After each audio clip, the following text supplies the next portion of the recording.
On a scale of 1 to 10, how has your mental health been the past couple weeks, month? It's been good. Good? Yeah, I feel like my mental health is very correlated to school. Just like the stress and anxiety it causes because I put too much pressure on myself. Mm, So I think the fact that I haven't been like in school yet and having that like pressure of like doing all the activities I do, which again I put on myself. right. But yeah, my mental health has been pretty good, especially with Cole, Mm-hmm. like being there, being supportive. Right. So that really helps. Like going along with like the history I've had Yeah. in the past with just any type, most relationships, it's just knowing for sure that someone is in my corner, that they're not leaving. Right. It's really assuring, and it's like, yeah. And like also, um, with mental health, like I've had a better like image of myself, That's and good. yeah, Yeah. and like he's helped me with that though. Mm-hmm. Like things that I thought were ugly about myself, that were like not attractive, that was just like I didn't like it, but he points out that he loves every part of me, Right. like that he doesn't like he loves my flaws, that what I see as flaws, he loves them about me, and so it's made me love myself more. Mm-hmm. So, yeah. Yeah. That's definitely helped with mental health. Good. Like you got to love yourself, so True. What sort of advice would you give for someone in your same spot with like with the same type of mental health problems, like with always putting yourself down and like putting pressure on yourself? I think that like close relationships for me have just been, you have to find your people or your person. Mm-hmm. Like having at least one close relationship, friendship, whatever, like that helps because like don't solely depend on them, like don't become codependent. Right. I was gonna say that. But I feel like that helps because they'll be there to pick you back up, Mm. Yeah. and yeah. Yeah. Yeah, because it actually is like a hard line, like what is being codependent and what's not. Hmm. It's hard to tell sometimes. Um, Yeah, I probably in the beginning like consider myself codependent and I have to work on it. me too. But again, from past experiences, it's just not been like, it's probably something I developed. Hmm. So, but I've been breaking it and I think it's been pretty good. Yeah. Like, another thing is, reels. You gotta love Instagram reels. But people always say like a relationship, a marriage should be 50-50. It's never going to be 50-50. It's never going to be like that. Some days I'll have 60, he'll have 40. Other Hmm. days I'll have the 20 and he has to take the 80. It's like the other person will have to like pick up the That is slack, true. Yeah. like cuz some days I'll just not feel it. Some days he will just not feel it. Right. So, um, instead of being like, oh, he's not having a good day, that's making me have a bad day. It's like, no, I'm here to care for him. So I have to be the strong one today. And Hmm. then another day where I'm not feeling it, he'll be the strong one that day. Right.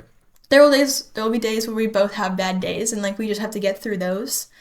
But so that helped me like really thinking about that. It's like there's no other reason why I feel bad other than that he feels bad. So I just have to learn Hmm. to get over myself. Yeah. And but it wasn't that hard when I put it into perspective that it's like not I can't stay the one always in need. I have to be the one to provide also. I Hmm. have to provide the comfort and everything or give space or do whatever. So, yeah. Right. Yeah, I think the reason that I've been so codependent, not trying to say I was like that codependent, but like Mm-hmm. the reason I have kind of an issue with that is because from a young age, I feel like I've seen love as taking anxiety away. Because like Mm-hmm. I guess I would say I was like 12 or something, and like as I was laying in bed, I had like a stuffed animal, and I imagined it as a girl.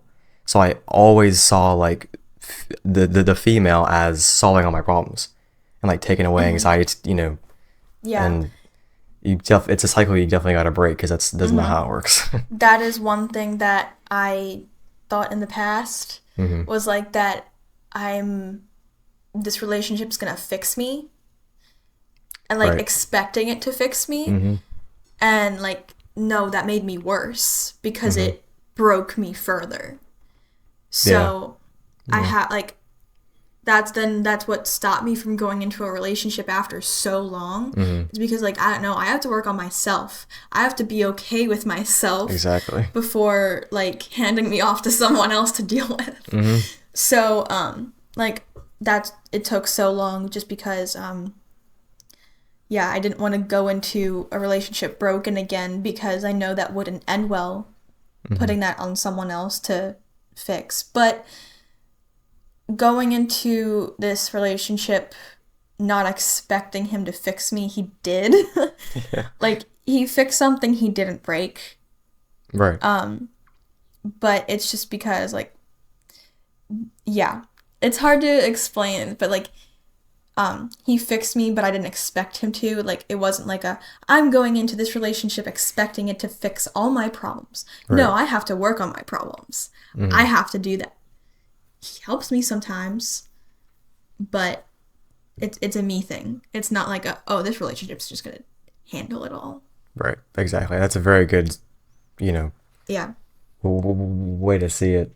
Because it's crazy how much love teaches you about life in all Mm-hmm. areas of your life. Like it's very hard to convey what falling in love feels like. You know what I mean? Um, yeah, I don't even know how to even start to describe it. Like, do you have Mm-hmm. any way that you could convey like what that's like? Or Like love. yeah.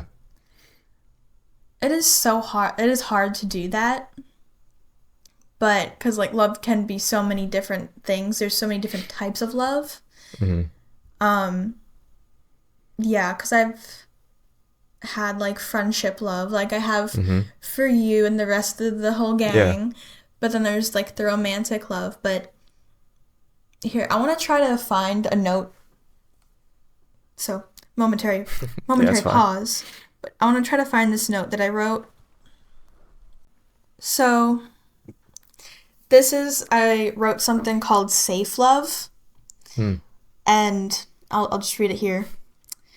When I call him my safe love, I don't mean that he is the safest option. No, he is risky. It's a relationship we have to work for. When I call him my safe love, I mean he is the only love in which I've felt truly safe. The way he loves me with undying passion, the way he shows me he cares by cradling my face and kissing my forehead, the way he calms my anxiety with the warmth of his body and the rhythm of his heartbeat, the way he promises to love me forever until his dying breath, the way I sleep soundly at night in his sweatshirt knowing he will be there tomorrow and the next day and the day after that. He is my safe love because his is the love he is the love of my life and the best gift I could ever have been given. That's really good. Thanks. It's a very cool way of describing it. But it's just like not safe love in that it's like the movies you see. It's like oh girl next door, the guy next door. It's just like what everyone expects. It's Hmm. he's nice. He's treats me okay, but like there's no passion in it. That's like a safe love. But Yeah. this Yeah. is like the I feel safe. It's not easy. Definitely Hmm. not. It's not.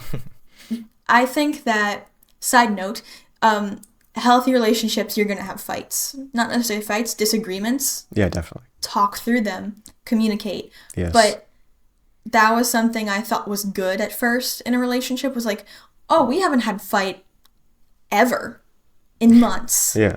I mean, I feel like that then- still is good. I mean, yeah, but like it was like the very beginning. Like we never had a fight in like 6 months, and then at that point, then things tumbled down. In this relationship, yeah, we have disagreements here and there, but we get through them. Cause I know he's not leaving over a silly disagreement. Right. And that was a fear of mine. Oh, if I say anything, if I disagree with what this is, if I express how I'm not okay with this, he's gonna leave. Right. So I was so afraid of confrontation that everything then bubbled up and then blew up. But yeah, so it's not easy every day, but it's safe because, yeah, what I said. Right. But yeah, that's like just one type of love. It just scratches the surface. There's so many ways to describe love. It's impossible to do it in just one podcast. Right. Definitely. I feel like if I could describe love as opposed to just caring about somebody, because like there are certain people in my life, I love them as in I care about them as a person, like I want them to do well. And then love is when you actually feel it, and it's like at that point you almost like see them at a different view. Like you see them as not just that their pros and cons, but like I don't care what they do, I'm still gonna love them because they are human and they deserve love no matter what.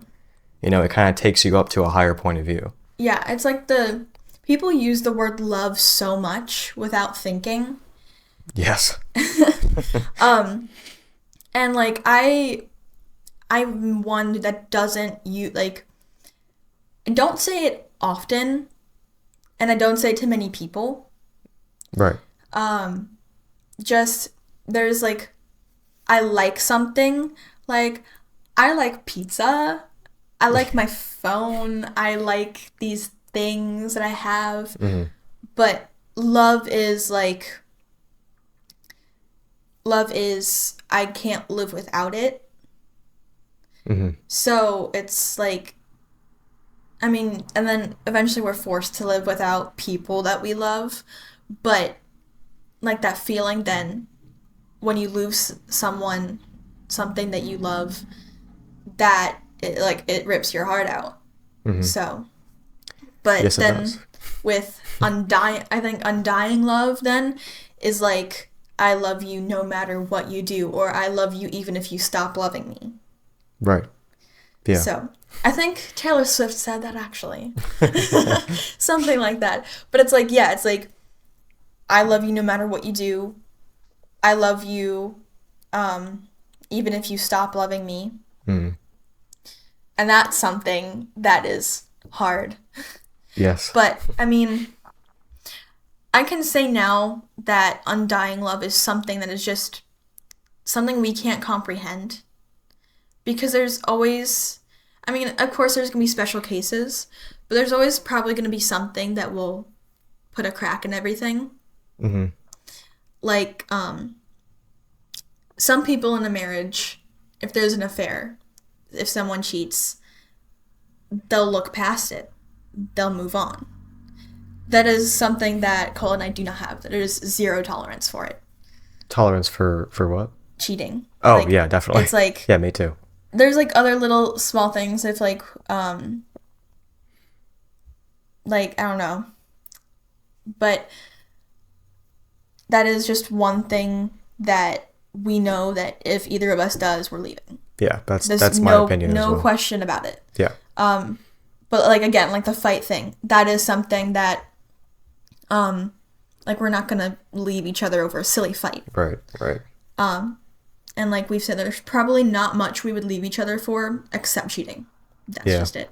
So, I mean, that's pretty much exactly the spot that you want to be at, you know? Yeah. But yeah, like, so I feel like undying love is like past that, but that could be considered unhealthy in that situation. But I mean, yeah, undying love is loving you no matter what you do. Yeah. An example, Jesus. Yeah. he loves us no matter Exactly. what we do. We could do horrific things, but he will still love us. Exactly. I think that's what changes, like, with love and just caring about somebody. Like, love, like, takes you to that place where, like, just because they're a human and they're breathing, they deserve love no matter what. You know, and it just kind of makes you understand that. Yeah. Yeah. I ain't been this high Perkins in a long time. I ain't been this high Perkins in a long time. I took 2 30s and a half of a third one. I feel like I can see everything with my third eye. Feel like I'm floating, see the world from a bird's eye view. These drugs remind me of a girl I knew. A little sweet, a little sour, and it vibes with the mood. Ain't no competition, baby, but I'm higher than you. Pray to God I never come down